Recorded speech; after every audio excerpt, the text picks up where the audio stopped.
کیا آج کے دور میں، آج کی ڈیٹ میں ہم یزید ابن معاویہ پر لعنت کر سکتے ہیں؟ اور اس کے ساتھ ایک اور چیز، کیا لعنت اور بددعا کرنے میں کیا فرق ہے؟ کیا اس پہ بددعا بھی کر سکتے ہیں اس کے لیے اس وقت آج کی ڈیٹ میں؟ دعا کیا کرنی ہے آپ نے؟ صحیح بخاری میں حدیث ہے، مردے جو مر چکے ہیں اپنے انجام کو پہنچ چکے ہیں ان کو گالی مت دو۔ البتہ مردوں کی برائی کے ساتھ ذکر ہو سکتا ہے، اور وہ برائی جس کی وجہ سے امت افیکٹ ہو۔ آپ کل کو کوئی کہے گا جی غلام احمد قادیانی تو مر چکا ہے، اس کو برا کہنے کا کیا فائدہ؟ تو اس کا جواب آپ کو یہ دیا جائے گا کہ غلام احمد قادیانی جو پیچھے اپنی گندی تعلیمات چھوڑ گیا، جس کی وجہ سے امت آج تک سٹیک پہ لگی ہوئی ہے، اس کا کیا کریں گے؟ آپ رد کریں گے نا، اور بائی نیم ہی کریں گے۔ یہ کہتے ہیں نام نہ لو، تو بائی نیم کریں گے۔ تو یزید ابن معاویہ کا ایفیکٹ جو مسلمانوں پہ ہوا ہے وہ غلام احمد قادیانی سے بہت بڑا ہے۔ پوری امت دو ٹکڑے ہو گئی ہے، یہ تو ایک چھوٹا سا فرقی بن کے لیدا ہوئی ہے نا، تو پوری امت میں درار ڈال گئی ہے، اس کا آپ کیا کریں گے؟ تو یزید ابن معاویہ پہ آپ لعنت کرنے کے بجائے اتنی دیر فضائل اہل بیت بیان کریں۔ باقی اعلیٰ حضرت امام اعظم بریلوی صاحب کا فتویٰ ہے، بریلویوں کے لیے عرض کیا ہے، وہ کہتے ہیں ہم یزید پہ لعنت نہیں کریں گے، لیکن جو لعنت کرے گا اسے روکیں گے بھی نہیں، ہم سکوت اختیار کریں گے، کیونکہ امام حنیفہ نے سکوت کیا ہے، اور ہم یزید کے کفر کے معاملے میں بھی سکوت اختیار کریں گے۔ اور انہی کے بڑے بزرگ امام غزالی تو بہت آگے چلے گئے، انہوں نے کہا کہ یزید سے کوئی قاتلین نے حسین ہونا ثابت نہیں ہے، الٹا جو کوئی ایسا کرتا ہے وہ جھوٹی تہمت لگاتا ہے، اس پہ تہمت لوٹ آئے گی۔ تو پوری بریلویت جو ہے وہ امام غزالی ختم کر گئے، حالانکہ ہم تو ان کو اپوز کرتے ہیں کہ وہ غلط انہوں نے بات کی ہے، لیکن ظاہر ہے کہ وہ چونکہ شیعہ کے خلاف کھڑے ہوئے تھے امام غزالی، تو اس کا ٹسل کا الٹیمیٹ یہ نتیجہ نکلتا ہے کہ آپ پھر معاملات میں غلوب کرنا شروع کر دیں۔ نبی علیہ السلام نے لعنت کرنے سے، یعنی بخاری مسلم میں درجنوں احادیث اس پر گواہ ہے کہ آپ نے کسی بھی کلمہ گو پہ لعنت کرنے سے بائی نیم مینشن کیا ہے، منع کیا ہے مینشن کر کے۔ آپ جنرل کہہ سکتے ہیں کہ قاتلین حسین پہ اللہ کی لعنت، یہ کریں۔ ڈاکٹر ذاکر نائک نے خود کہا میں آج کی ڈیٹ میں جس نے رضی اللہ عنہ بھی کہہ دیا تھا، پھر بھی اس نے کہا کہ میں قاتلین حسین پہ لعنت کرتا ہوں، تو رضی اللہ عنہ تو خود ہی اس نے ختم کر دیا نا اپنا، یزید کے لیے جو کہا تھا۔ جنرلائز آپ کر سکتے ہیں، وہ تو قرآن میں بھی آیا ہے، جو حق چھپاتے ہیں ان پہ اللہ کی لعنت، اور تمام لعنت کرنے والوں کی لعنت۔ سورۃ البقرہ آیت نمبر 159 160، لعنت اللہ علی الکاذبین، جھوٹوں پہ اللہ کی لعنت، ظالموں پہ اللہ کی لعنت۔ صحیح مسلم میں حدیث ہے، جو اہل مدینہ کو ڈرائے دھمکائے اس کو اللہ تعالیٰ پگھلا دے گا۔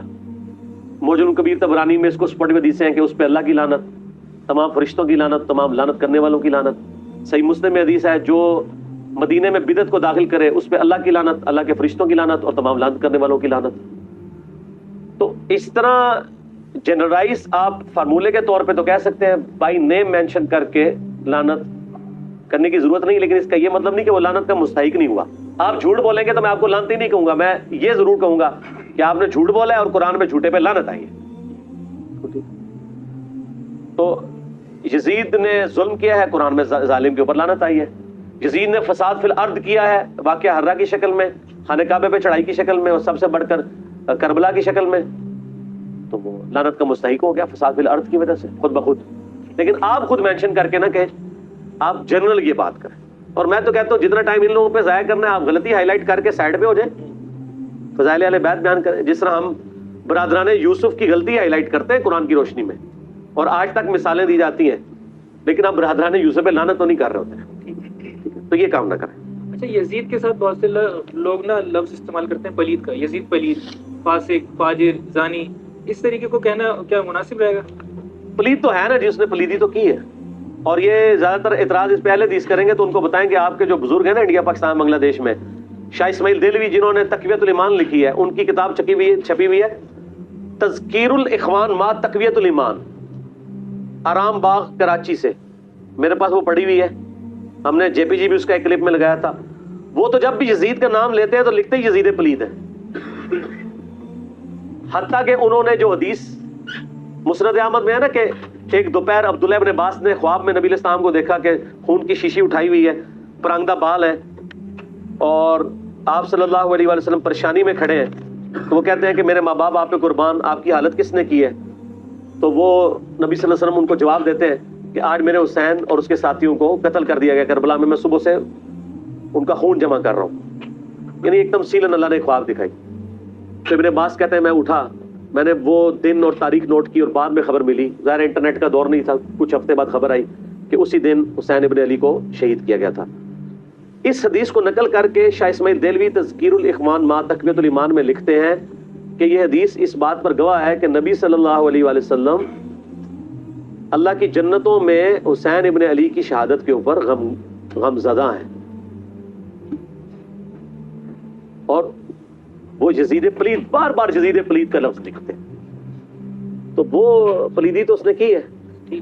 تو اگر کوئی اس کے لیے فاسق بھی استعمال کرے, فاجر بھی, ان کو چھوڑ دے. سنن کبریٰ البیہقی میں عمار ابن یاسر کہتے ہیں اہل شام کو کافر نہ کہو بلکہ کہو یہ فاسق اور ظالم ہے. اگر صفین لڑنے والے جن میں اصحاب بھی شامل ہیں, عمار ابن یاسر, سلف کا فہم, اس سلف کا فہم کہ جس کے بارے میں بخاری میں حدیث ہے عمار کی زبان کو اللہ نے شیطان سے محفوظ کر دیا, صحیح بخاری میں. اس سلف کا فہم جس کے بارے میں حاکم میں مسند احمد میں حدیث ہے کہ عمار سر کے بالوں سے لے کے پاؤں کے ناخنوں تک ایمان سے پر ہے.